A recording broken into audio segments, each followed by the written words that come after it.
Hemos dejado nuestra conversación casi en el fragor del debate, en esa contraposición sobre si los evangelios, el Nuevo Testamento está copiado de textos antiguos, casi de forma literal, o si hay simplemente paralelismos a la hora de describir a la figura de Jesús de Nazaret con respecto a figuras míticas importantes. Y Antonio Piñero se ha quedado con la palabra en la boca. Por favor, Antonio. Bien, lo que yo quería decir es que a esa tesis honorable de Estrasburgo yo quiero oponer otra tesis doctoral que lleva el título nada menos que La vida oculta de Jesús. Este es el volumen de conclusiones, son 3 volúmenes, naturalmente muy breves porque no se puede editar toda una tesis. Y realmente hemos estudiado, es una tesis mía, la he dirigido yo en la Complutense, el doctorando, ahora doctor, ya es profesor en otra universidad, y hemos estudiado absolutamente todos los textos, hemos hallado un montón de paralelismos, sobre todo dentro del mundo griego, pero hemos intentado realmente decir que esos son paralelismos, pero que no es una estricta copia más que del ambiente, Antonio, evidentemente. Bueno, Antonio, paralelismos, pero hay un aspecto, ahora que citas la vida oculta de Jesús, que tiene que ver con estas fechas, con la Navidad, que es que Jesús, durante la persecución de Herodes, que también es algo que en cierta manera celebramos con el Día de los Inocentes, él emigra a Egipto. Y sabemos que está en Egipto. Eso lo dice Mateo. Pero hay una norma en la historia antigua, es que cuando hay una sola fuente, y en esto es Mateo, una sola fuente, el capítulo 2 de Mateo, realmente no puedes sacar unas conclusiones históricas porque no puedes contrastar. Aparte que esa emigración a Egipto está unido con la matanza de los inocentes, que es un hecho monumental, y es un hecho monumental que no aparece en toda la historia antigua, no aparece en toda la vida de Flavio Josefo sobre Herodes, que cuenta los últimos momentos de la vida de Herodes paso por paso. Luego es dudoso. Mateo, en cualquier caso, nos ha dado mucho juego para la historia de la Navidad, porque él describe también otro hecho extraordinario, que es el asunto de la estrella de Belén. ¿Qué fue la estrella de Belén? Fue el cometa Halley, que pasó cerca de esas latitudes en el año 12 a.C. Fue una conjunción de planetas, Júpiter, Saturno y la Tierra, en el año 7 a.C., como propuso nada menos que Kepler, ¿o fue otra cosa? Ustedes también opinaron sobre esto en la Plaza Mayor de Madrid.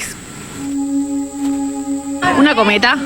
La estrella era donde nació, donde traía a los reyes.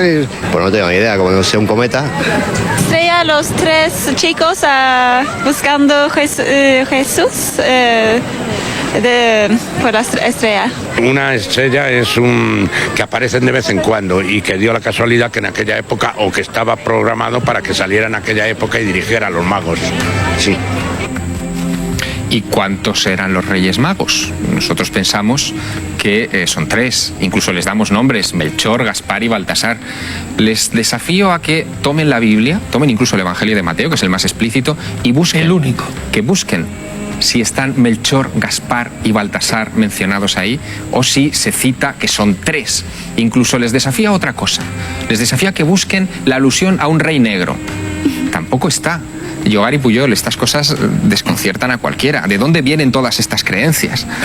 Bueno, a mí me parece que esto es un poco del relleno y de simbolismos, ¿no? Para mí, el problema de poder descifrar el Evangelio, pues ya veis que se han escrito miles y miles de libros y que todavía estamos andando en ello, ¿no?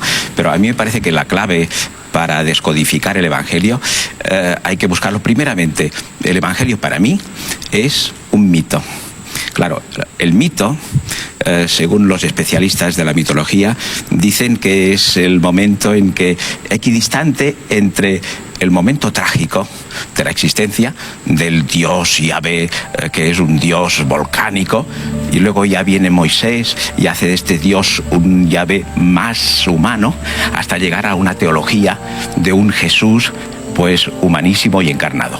Pero el mito, el Evangelio, tiene una carga extraordinaria de mito, o sea, de cosas que no son cosas, digamos, que tengan verdad, lo que llamamos la verdad histórica, sino que hay que descifrarlo a través de esto. Entonces, si vamos a buscar unos mitos, por ejemplo, si buscamos en Egipto un cuento que se llama El cuento de Sedme, que está escrito precisamente en Demótico y se sitúa en los años 300 antes de la era cristiana. Y este fue el primer texto que yo estudié y que me vino a mi mano. Entonces allí se habla precisamente del nacimiento de un niño.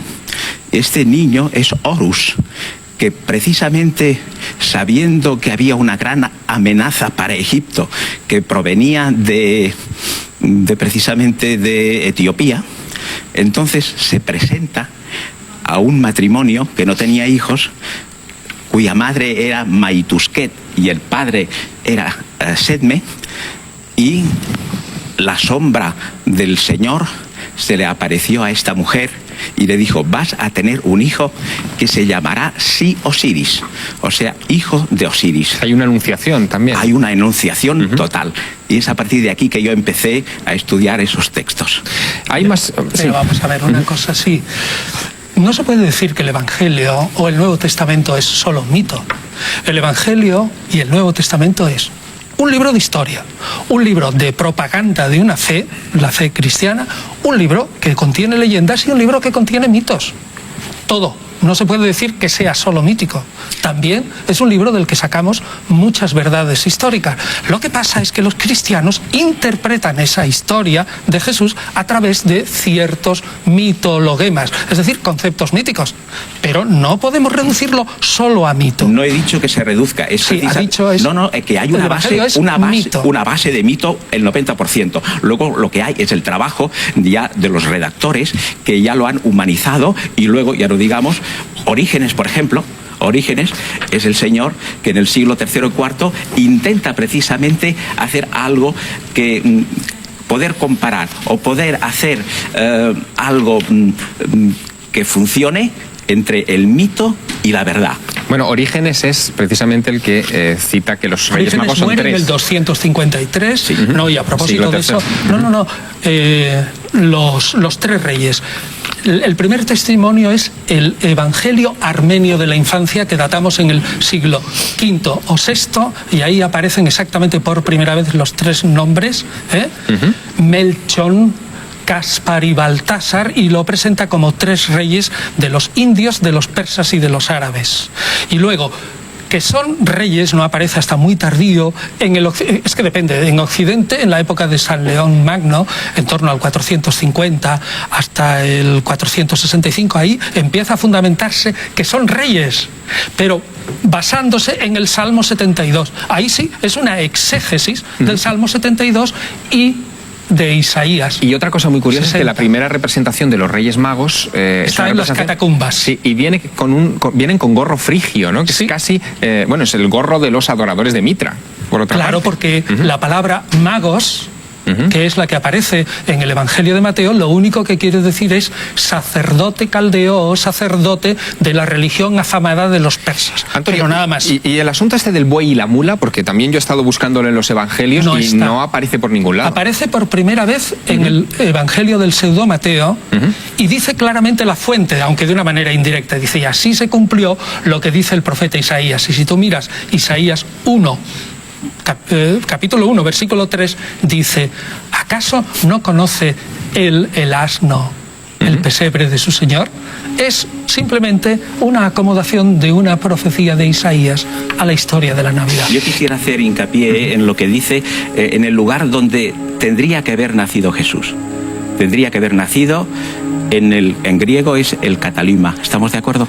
No, lo que dice, tendría. Es decir, lo que dice Lucas 2:7, sí. Es decir, no había lugar, topos autón para ellos en Catalumati. En Cataluma. Es decir, Catalumati, sí. En dativo, es decir, en la hospedería. Hospedería. Y por eso se fue a un pesebre. Muy bien. Fatne en griego. Muy bien. Pero no dice nada de la cueva. Pero ya ha dicho muchísimo. Porque claro, cuando uno estudia un texto, aquí me parece que la gran diferencia que hay entre los que estudiamos un texto, ahora por ejemplo me viene a la cabeza los que estudian el cuento de los tres cerditos. Hay gente que no se contenta con los tres cerditos, porque para mí lo importante es saber por qué son tres. Y para mí lo importante del Evangelio, hay otras personas que les interesa la historia, como ha venido después libros y libros y libros de los apócrifos, porque no están contentos con lo que tienen. Pero a mí me interesa lo que tenemos de los Evangelios. Y Cataluma para mí es la hospedería. Cataluma. Sí, exacto. Pues muy bien, ese Cataluma, pues ¿qué dice? Hay algo muy interesante, y es que es un apax ¿verdad? Lucas 2 veces. Sí, 2 veces. Pero Solamente hay no, 2. no es un hapax en griego. Bueno, no entremos, por favor, en cuestiones No, filológicas. es que es interesante porque es una palabra única que entonces Lucas la vuelve a colocar. Y me parece a mí que es muy, muy interesante porque lo que llamamos nosotros el cenáculo es precisamente, otra vez sale, ¿verdad? Es donde celebró Jesús la última cena, en el Catálima.